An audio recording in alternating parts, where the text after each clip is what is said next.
Problem 21. Write a rational function with a vertical asymptote at x equals 4, a whole at x equals -3, and a 0 at x equals 5. And my function should not include any parentheses. So I'm first of all going to use my knowledge of those things to help me out. It is a function, so I'm going to start it with f of x equals. We could also start it with y equals.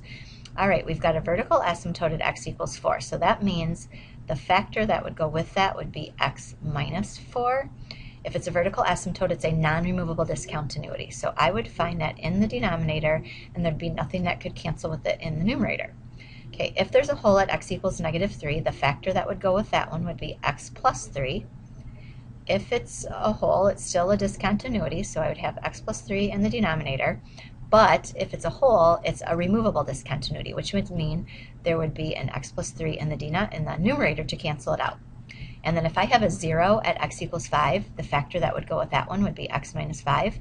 In order to equal 0, we would want the numerator to equal 0. So that would have to go up in the numerator spot. So that would meet all of the conditions.